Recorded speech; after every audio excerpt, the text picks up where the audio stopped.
నమస్తే, welcome to Suman TV Warangal. ఈ రోజున రంగంపేటలో ఉన్నామండి. మనము సర్వేశ్వర శివాలయం దగ్గర ఉన్నాము. ఇక్కడ మనకి 12 సంవత్సరాలుగా ఒక హోమం అయితే ఇక్కడ జరుపుతున్నారు. అది కూడా అఘోర పాశుపత హోమం. ఇది కూడా మనకి శ్రీ సుమన్ శర్మ కాళేశ్వరం గారి చేతుల మీదుగా జరుగుతుంది. ప్రముఖ న్యూమరాలజిస్ట్, మనకి చాలా సుపరిచితుడు గురువు గారు. మనకు సంబంధించిన ఏవైనా రాశుల గురించి చెప్పాలన్నా ప్రతి ఒక్కటి కాలమానం ప్రకారము మనకి వివరించి ఎప్పుడు చెప్తుంటాడు. సుమన్ టీవీ సుపరిచితుడు అని చెప్పాలి. వారిని అడిగి తెలుసుకుందాం. నమస్తే అండి. నమస్కారం అమ్మా. మీకు ముందుగా శివరాత్రి శుభాకాంక్షలు. సుమన్ టీవీ ప్రేక్షకులందరికీ కూడా ముందుగా శివరాత్రి శుభాకాంక్షలు. అయ్యగారు, అసలు ఫస్ట్ ఈ అఘోర పాశుపత హోమం అంటే ఏంటి? మీరు దాని విశిష్టతను ఎలా వివరిస్తారు? అమ్మా, ఒక్కొక్క అంటే మీకు అర్థమయ్యే భాషలో చెప్తున్నా, అంటే సామాన్యులకు కూడా ఇది అర్థం కావాలనే ఉద్దేశంగా చెప్తున్నాను. ప్రతి ఒక్కరికి కూడా ఒక వెపన్, అంటే ప్రతి ఒక్క దేవుడికి కూడా ఒక సిగ్నేచర్ వెపన్ అనేటువంటిది ఉంటుంది. అందులో ఇప్పుడు మనం బ్రహ్మం తీసుకుంటే బ్రహ్మాస్త్రం అని చెప్తూ ఉంటాము. అదేవిధంగా విష్ణుమూర్తికి సుదర్శన చక్రము. సో అలా ఒక్కొక్కరికి కూడా ఒక్కొక్క రకమైనటువంటి అస్త్రం ఉంటుంది. అయితే సృష్టిలోకెల్లా చాలా అత్యద్భుతమైనటువంటి ఫలితాన్ని ఇచ్చేటువంటి ఒక అస్త్రము పాశుపత అస్త్రం. సో అందరికీ తెలుసు, ప్రతి సంవత్సరం కూడా బహుళ చతుర్దశి రోజు, అంటే సాయంత్రం ఉన్నప్పుడు చతుర్దశి వచ్చేటువంటి దాన్ని మనం మాస శివరాత్రి అంటాం. సో అందరికీ తెలుసు 12 మాస శివరాత్రులు వస్తాయి. ఈ మాఘమాసంలో వచ్చేటువంటి ఈ యొక్క బహుళ చతుర్దశి ఏదైతే ఉందో దీన్ని మనం మహాశివరాత్రిగా మనం పిలుస్తుంటాం. ఈరోజు ఈశ్వరుడు మన భూలోకాన్ని చూస్తూ ఉంటాడు. సకల శుభాలను కలగజేసేటువంటి ఆ శంకరుడు అడిగిందల్లా ఇస్తాడు అనేటువంటిది అందరికీ తెలిసిన విషయమే.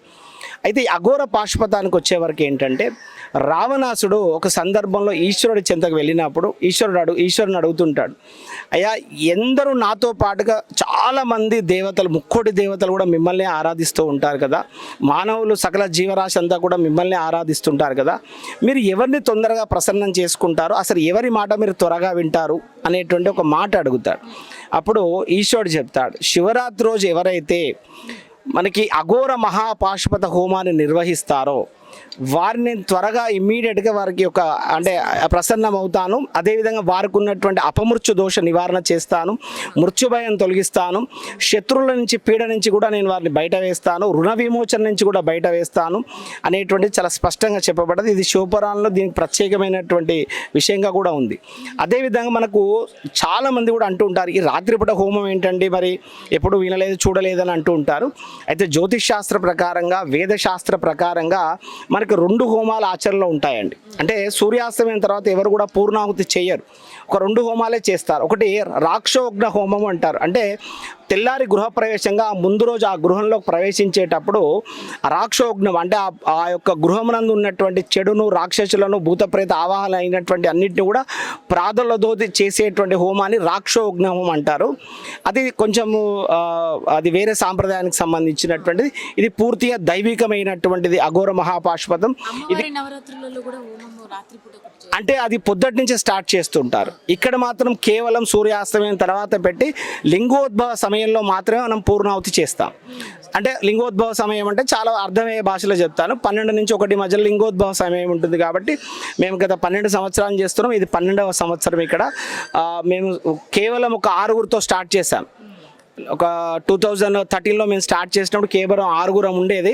ఇప్పుడు మీరు చూస్తూ ఉన్నారు, దగ్గర 100 మంది పైగా జాయిన్ అవుతూనే ఉన్నారు. చాలామంది కూడా యూఎస్లో ఎక్కడెక్కడి నుంచో కూడా చాలామంది లైవ్ ప్రోగ్రామ్ కూడా చూస్తూ ఉంటారు.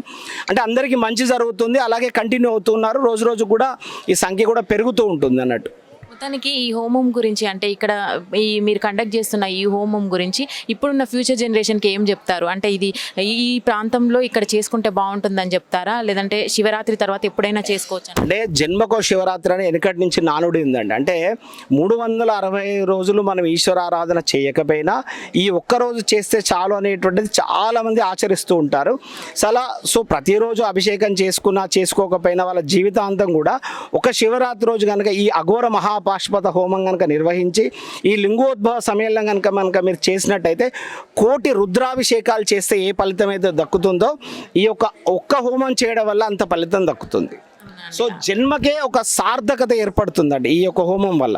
నేను చెప్పాను కదా, అపమృత్యు దోషం తొలుగుతుంది, శత్రువుల బారి నుంచి మనం బయటపడతాము, అనుకున్న సంకల్పించిన పనులు అవుతాయి, అనుష్టాంగ దేవత అనుగ్రహం పొందవచ్చు. సో ఎన్నో రకాల అద్భుతమైనటువంటి యొక్క లాభాలను మనం పొందవచ్చు అండి. ఈ హోమం హోమానికి ఏమైనా నియమాలు ఉంటాయా అండి? అంటే ఈ రకంగా చేయాలి. అంటే ఇప్పుడు మేము ఏం చేస్తామంటే పొద్దుటి నుంచి ఏమీ తినకుండా సాయంత్రం సూర్యాస్తమయం తర్వాత మరొకసారి స్నానం చేసి, అంటే శివరాత్రి రోజు కాబట్టి తల స్నానం చేయకూడదు, అంటే తలని రుద్దకూడదు. తల స్నానం చేయాల్సిందే. మగవాళ్ళు ఎప్పుడైనా 360 రోజులు తల స్నానం చేయాలి, అది శాస్త్రం కూడా చెప్తుంది. అయితే శివరాత్రి రోజు మాత్రం ఎట్లాంటి షాంపూలు కానీ కుంకుడుకాయలు పెట్టకుండా మనం స్నానం చేసి ఆచరించి వచ్చి ఈ హోమం అనంతరం భోజనం చేయడం అనేటువంటిది మేము అనాదిగా చేస్తున్నటువంటి విషయం అండి. అంటే ఇప్పుడు మన ప్రేక్షకులకు ఒక డౌట్ ఉందండి. అసలు శివరాత్రి అంటే మార్నింగ్ నుంచి తెల్లవారి మార్నింగ్ వరకు ఉంటారు కదా, ఈ నీళ్ళాహారంతో కొంతమంది ఉంటారు, తినడం కొంతమంది చేస్తూ ఉంటారు. ఏది కరెక్ట్ అంటారు? అంటే అలా కాదమ్మా, ఒక్కొక్కరి సాంప్రదాయాన్ని ఆచరిస్తూ ఉంటారు. ఉదాహరణకు మేము శైవ సాంప్రదాయాన్ని ఆచరిస్తుంటాం, మాకు ప్రాణలింగాలు ఉంటాయి. సో మేము పూర్తిగా నిరాళం ఉండకూడదు మేము ఎట్టి పరిస్థితులలో. సో కాబట్టి రోజంతా కూడా ఉపవాస దీక్షలో ఉండి శివనామస్మరణ చేసుకుంటూ లింగోద్భవ సమయం తర్వాత ఈ హోమాన్ని ఆచరించి అభిషేకం చేసుకొని అప్పుడు మేము తినడం అనేటువంటిది మాకు అనాదిగా వస్తుంది. అయితే చాలా వరకు కూడా కొంతమంది, అంటే కొన్ని ఊర్లు కొన్ని వాళ్ళ సాంప్రదాయాన్ని బట్టి ఉంటుంది, కానీ మీరు ఇలాగే చేయాలండి, మీరు ఇలాగే ఉండాలండి అనేది ఏం లేదండి. వారి యొక్క శక్తి కొలది, అంటే వారి యొక్క శరీర స్థితిని బట్టి కూడా మీరు ఉండవచ్చు. బట్ ఖచ్చితంగా నిలారం ఉండమని అయితే శాస్త్రం ఎక్కడా చెప్పలేదు. ఒక పూట భోజనం చేయమని మాత్రం చెప్పారు. గురుగారు, అయితే మనకి ఇక్కడ వరంగల్ అనగానే కాకతీయుల సామ్రాజ్యం నుంచి శివాలయాలకు పెట్టింది పేరు. అలాంటిది మనకి ఇక్కడ రంగంపేటలో సర్వేశ్వర ఆలయంలోనే మీరు ఈ హోమంని జరిపించడానికి కారణం ఏంటంటే? అంటే మా ఆధ్యాత్మిక గురుగారు శివానందమూర్తి గారు అండి, నేను వారి యొక్క డివోటీని. వారు ఒక సందర్భంలో ఈ యొక్క దేవాలయం యొక్క విశేషత గురించి చెప్పడం జరిగిందండి. వీరు మాదారపు సదాశివుడు గారండి. వీరు గత 40 సంవత్సరాల నుంచి ఈ యొక్క గుడి యొక్క పునరుద్ధరణ చేస్తూ ఉన్నారు. అయితే ఇది కాకతీయుల నాటి యొక్క చరిత్ర కలిగినటువంటి ఒక దేవాలయం అండి. కానీ మరుగున పడిపోయి చాలా శిథిలావస్థకి వెళ్ళి, అసలు ఇక్కడ ఒక దేవాలయం ఉంది, ఇక్కడ ఒక లింగం ఉందనే విషయం కూడా చాలా మందికి తెలియదండి. మన భద్రకాళి గుడి శేషయ్య గారు వాళ్ళ నాన్నగారు గణేష్ శర్మ గారు దీన్ని దొరకబట్టి, అంటే ఇక్కడ ఒక దేవాలయం ఉండే, చారిత్రాత్మకమైన దేవాలయం ఉండే అని చెప్పి వారు వెతుకుతూ దీన్ని దొరకబట్టడం జరిగింది. దానికి మన శివానందమూర్తి గురుగారు దీనికి ఖచ్చితంగా ఈ సంకల్పం చేసుకొని ఈ గుడిని మనం వెలుగులోకి తీసుకురావాలని చెప్పి ఆ బాధ్యత మన మాదారపు సదాశివుడు గారికి అప్పచెప్పడం జరిగిందండి. గత 40 సంవత్సరాల నుంచి పాపం ఆయన చాలా కష్టపడుతూ ఇక్కడ దాకా ఈ దేవాలయాన్ని తీసుకొచ్చాడు. ఒకప్పుడు కనీసం ఇక్కడ ఒక మినిమం వసతులు కూడా లేవు. ఒక రాత్రిపూట ఒక మనిషి ఇక్కడ రావడానికి కూడా అసలు ఏమాత్రం వెసులుబాటు లేదు. పాపం వారి సొంత ఖర్చులతోటి చాలా వరకు కూడా మ్యాక్సిమం వారి సొంత ఖర్చులతోటే ఈ దేవాలయాన్ని ఇక్కడ దాకా ఇంత అద్భుతమైనటువంటి రూపకల్పన చేయడంలో వారు ముందున్నారండి. అదేవిధంగా ఈ దేవాలయం యొక్క విశేషత ఏంటిది? ఇది కళ్యాణ శివుడు అంటారు. ఇక్కడ ఉండేటువంటి ఈ దేవాలయంలో ప్రధాన అర్చకులు మన గోపి శర్మ గారు ఉన్నారండి. ఈ కళ్యాణ శివుడు అంటారు ఇక్కడ. వారి మాటల్లో మీరు ఈ యొక్క టెంపుల్ యొక్క విశేషతాన్ని మీరు తెలుసుకోవచ్చు. నమస్తే అండి. కళ్యాణం జరుగుతుంది అన్నది ఇక్కడైతే నానుడిగా ఉంది, అది ఎలా చెప్తారు? శ్రీ గురుభ్యో నమః. ఇక్కడ మన సుమనన్న గారు ఇప్పుడు ఇందాక చెప్పినట్టు కళ్యాణ శివుడు అంటే మనకు బ్రహ్మ విష్ణు మహేశ్వరులు ఒకటే ప్రాణమట్టంలో ఉండే శివుడు అన్నట్టు. బ్రహ్మ అంటే ఒకటే స్టెప్ కింద నుంచి పై వరకు చూసుకుంటే కింద బ్రహ్మ, మధ్యలో విష్ణువు, పైన శివుడు. ఆ విధంగా ఉండి పైన శివలింగం ఉంటుంది. ఆ ఇప్పుడు కళ్యాణ శివలింగము అంటే ఒక కళ్యాణం అనే కాదు, అన్ని విధాలుగా వస్తుంది. శుభం, కళ్యాణం అంటే శుభం అని. ఒక కళ్యాణ విషయంలో కానీ వారు ఇతరత్ర ఏ కోరికలు ఉన్నా కానీ ఆ కోరికలు ఇక్కడ ఈ శివలింగానికి దర్శనం చేసుకున్నాక నెరవేరుతాయి. దాన్ని కళ్యాణ శివలింగము అంటారు. కళ్యాణ శివలింగము అంటే ఒక వివాహంతో సంబంధించింది మాత్రమే కాదు, ప్రతి శుభకార్యము కానీ కోరికలు కానీ ఏదైనా. ఇప్పుడు మనం ఇక్కడ చాలామంది అమెరికాకు వెళ్తున్నారు.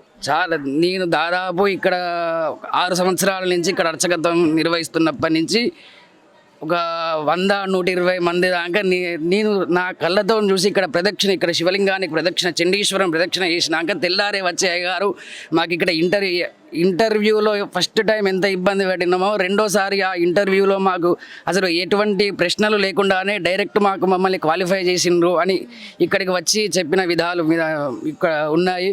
ఇంకోటి ఏమిటంటే కళ్యాణము అదొక శుభము. ఇంకోటి కళ్యాణము అంటే ఇక్కడ మనం ఏదైతే వివాహం కావడానికి కన్యాపాశుపదము లేదా వరపాశుపదము అని 2 ఉంటున్నాయి. అమ్మాయికి అయితే వరపాశుపదము, అబ్బాయికి అయితే కన్యాపాశుపదం. ఇప్పుడు మనం చేస్తున్నది అఘోర పాశుపదం. అటువంటి పాశుపదాలు 100 ఉంటాయి.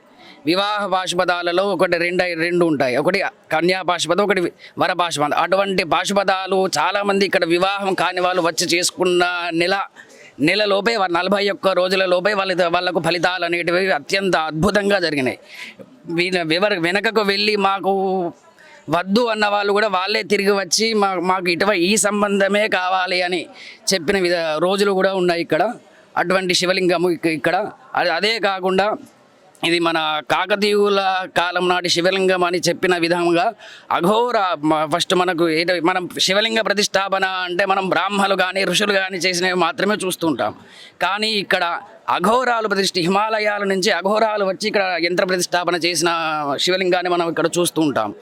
ఆ అఘోరాలు వచ్చి ప్రతిష్టాపన చేసిన తర్వాత ఒక్క ప్రాణమట్టము మాత్రమే ఇక్కడ ప్రతిష్టాపన చేసినారు.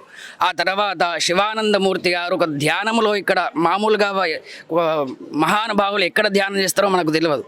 అటువంటిది ఇక్కడ కొండ ఉన్న ప్రాంతంలో వచ్చి మామూలుగా వారు ధ్యానం చేస్తుండగా ఇక్కడ పెంట కుప్పలు, మట్టి కుప్పలు ఇవన్నీ కనబడడం చూస్తే ధ్యానంలో వాళ్ళకి అటువంటి భేదాలు ఏమీ ఉండవు.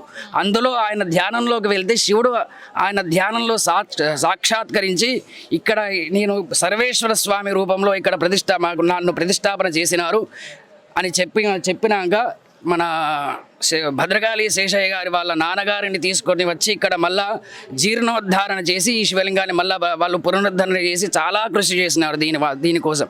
ఈ శివాలయానికి 1000 స్తంభాల దేవాలయం అంత చరిత్ర ఉన్నది.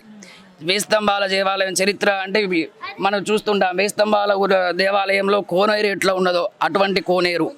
1000 స్తంభాల దేవాలయంలో గణపతి ఎటువంటి వాడు మనం అక్కడ 1000 స్తంభాల గుడి లోపలికి వెళ్ళే ముందే గణపతిని దర్శనం చేసుకుంటాం. అటువంటి గణపతి కానీ అవన్నీ ఉండేవి. కానీ అంత ధ్వంసంలో అవన్నీ వెళ్ళిపోయినాయి. కావున దీన్ని చాలామంది భక్తులు ఇక్కడికి వచ్చి కోరికలు అన్ని ఎటువంటి కోరికలైనా నెరవేరుతాయి కాబట్టి ఇక్కడ కళ్యాణ శివలింగము అని చెప్పబడుతున్నది. మా సదాశివుడు సేठ గారు చాలా ఏళ్ళ నుంచి ఇక్కడ కృషి చేసి దేవాలయాన్ని ఇప్పుడు మనం చూస్తున్న దేవాలయం కానే కాదు. ఒకప్పుడు ఎట్లా అంటే ఇక్కడ మనం అన్ని ఎట్లా అంటే చాలా దీనంగా ఉండేది దేవాలయం. ఇక్కడ మనం చూస్తే ఒక్క 4 గోడలు మాత్రమే కనబడేవి. ఈ కళ్యాణ మండపం అనేది లేదు, ఈ నవగ్రహ మండపం అనేటువంటిది లేదు. అటువంటిది చాలా 40 ఏళ్ళ నుంచి కృషి చేసి మా ఇటువంటి స్థితికి తీసుకొచ్చిన మా సదాశివుడు గారు చాలా దానగుణం ఉన్నవారు. సదాశివ గారు, ఇక్కడికి వస్తే మీకు అంటే ఇట్లా డెవలప్ చేయడానికి కారణం ఏంటి? మీకు ఏ సంకల్పంతో మీరు ఇది మొదలు పెట్టారు? అసలు శివాలయాన్ని పునరుద్ధరించాలన్న ఆ ఉత్సాహం మీకు ఎలా వచ్చిందంటారు? సుమన్ టీవీ ప్రేక్షకులకు, భక్తులకు అందరికీ నమస్కారములు. ఇది అతి ప్రాచీనమైన దేవాలయాలలో అతి ప్రాచీనమైన దేవాలయంలో రంగంపేట శివాలయం ఇదొకటి. ఇందులో రజాకారుల మూమెంట్లో రజాకారులు వచ్చి ఈ దేవాలయాన్ని ధ్వంసం చేశారు. ధ్వంసం చేసి విగ్రహాలన్నీ పగలగొట్టి విగ్రహాలన్నీ తీసివేసి మొత్తం బయటపడేసేసి నానా హంగామా సృష్టించి ఈ దేవాలయాన్ని విధ్వంసం చేసినారు. విధ్వంసం చేసిన తర్వాత కొన్ని ఏండ్ల తర్వాత ఇది జీర్ణోద్ధరణ దేవాలయంగా మిగిలిపోయింది. దాని తర్వాత భద్రకాళి గుడి శేషయ్య గారి తండ్రి గారు గణేష్ శాస్త్రి గారు, ఆ గణేష్ శాస్త్రి గారి ఆధ్వర్యంలో వారు ఈ దేవాలయానికి చాలా ఎంతో పొద్దున మార్నింగ్ లేచి భద్రకాళి గుడిని ఇడిచిపెట్టి కూడా ఇక్కడే వచ్చి తపస్సు ధారపోసి పొద్దున నుంచి వచ్చి రాత్రి దాకా ఇక్కడి నుంచి తపస్సు చేసుకొని ఈ దేవాలయాన్ని గురించి చాలా కష్టపడి తర్వాత 1996లో మన సద్గురు శివానందమూర్తి గారి దగ్గరికి గణేష్ శాస్త్రి గారు వచ్చి, అయ్యా ఇట్లా ఈ పాత దేవాలయము, ఈ దేవాలయాన్ని జీర్ణోద్ధరణ దేవాలయం పునరుద్ధరణ చేయాలి, ఇది నాతోటి కావడం లేదు, మీరు చెప్తే మీ యొక్క భక్తులతోటి కానీ శిష్యులతోటి కానీ ఎవరితోటి కానీ చెప్తే ఈ టెంపుల్ డెవలప్మెంట్ అవుతుంది, ఇది చేపియాలి మీరు తమరు అని చెప్పి వేడుకోవడం జరిగింది. అప్పుడు 1998లో అప్పుడు శివానందమూర్తి గారు అక్కడ నేను ఉన్నాను అప్పుడు ప్రస్తుతానికి ఆ గురువు గారి దగ్గర పిలిచాడు, సదాశివుడు గారు ఇట్లా అని చెప్పి ఈ రంగంపేట శివాలయం బాధ్యత మీరు తీసుకొని ఇది జీర్ణోద్ధరణ దేవాలయాన్ని పునరుద్ధరణ చేయాలి తప్పకుండా. అంటే అయ్యా మీ ఆశీస్సులు ఉంటేనే తప్పకుండా చేయగలుగుతా, లేకపోతే నేను చేయలేను, అది నేను ఎంతో బాగా అదృష్టంగా విధంగా భావిస్తున్నానంటే అయ్యా తప్పకుండా చేయండి మీరు, నేను నా సహకారం ఉంటుంది, నా ఆశీస్సులు ఉంటాయి అనగానే అప్పుడు ఆ విధంగా నేను టేకప్ చేశాను. 2000 సంవత్సరంలో దీన్ని కొద్దిగా ఇప్పుడు ఏంటంటే కొత్త విగ్రహాలు అన్ని పాత విగ్రహాలన్నీ ధ్వంసమైన విగ్రహాలన్నీ తీసేసి కొత్త విగ్రహాలుగా పెట్టి వినాయకుడు, భువనేశ్వరి అమ్మవారు, ఈశ్వరుడు, దాని తర్వాత నవగ్రహాలు, ఆంజనేయ స్వామి వారు స్వయంగా ఇక్కడ ఒక 3 రోజులు ఇక్కడ ఉండి ప్రతిష్టాపన చేశారు 2000 సంవత్సరంలో. ఆ 2000 సంవత్సరం తర్వాత వారి ఆధ్వర్యంలో వారి యొక్క చెప్పు చేతులలో అన్ని కార్యక్రమాలు పెట్టి విజయవంతంగా చేసుకుంటూ వెళ్తున్నాము.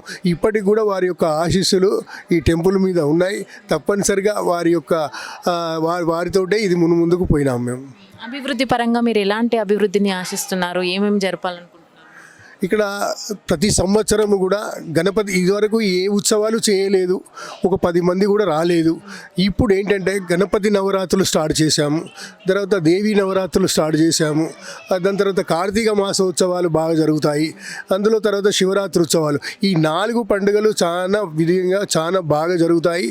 పబ్లిక్ కూడా బాగా ముందు కూడా అప్పటికన్నా ఇప్పుడు చాలా పబ్లిక్ రావడం జరిగింది. అప్పుడు ఎవరు కానీ 5, 10 మంది 20 మంది కన్నా ఎక్కువ రాలేదు. ఇప్పుడు కార్తీక మాసంలో దాదాపు ప్రతి సోమవారం నాడు ప్రతి విశేషమైన పూజ పెడతాము. దానికి మినిమం ఒక 550-600 మెంబర్స్ వస్తున్నారు. ప్రతి ఒక్క పూజకు ప్రతి ఒక్క కార్యక్రమానికి కూడా భక్తులు ఇప్పుడు హాజరవుతున్నారు. అందరి భక్తుల సహాయ సహకారాలతోటి ఈ విధంగా ఇంతవరకు తీసుకొచ్చాము. థ్యాంక్ యూ సో మచ్ అండి. చూసారు కదా, సర్వేశ్వర ఆలయం రంగంపేటలో ఉందండి. కేఎంసీకి ఆపోజిట్లో ఉంటుంది. మనకి భద్రకాళికి వెళ్ళే దారిలో ఇక్కడ సర్వేశ్వర ఆలయం ఉంటుంది. చాలా పురాతనమైన ఆలయం అంటారు. అయితే ఇక్కడికి కళ్యాణం జరగాలనుకున్న, ఏ శుభకార్యాలు జరగాలనుకున్నా ఇక్కడికి విచ్చేసి స్వామివారిని ప్రార్థిస్తే ఎంతో కృపతో ఆశీర్వదిస్తూ ఉంటాడంట. చాలా కొద్ది రోజుల్లోనే మనకు ఫలితం కనిపిస్తుంది అని అయితే ఇక్కడ వాళ్ళు చెప్తున్నారు. అయితే ఇక్కడ జరిగే హోమాలు అయితే చాలా స్పెషల్ అంటున్నారు. ప్రతి ఒక్క హోమం కూడా దగ్గరుండి కూడా అయ్యగారులందరూ కలిసి చేస్తారంట. ఇక్కడ అదే స్పెషాలిటీ అని చెప్తున్నారు. మొత్తం మీద కాకతీయుల సామ్రాజ్యం నాటి శివలింగం ఈ రోజున మరుగున పడిపోయిన శివలింగం బయటికి రావడం అయితే మన అదృష్టం అని చెప్పాలి. అదే వరంగల్లో ఉండడము ఇంకా అదృష్టము ఇక్కడ భక్తులకని చెప్పాలి.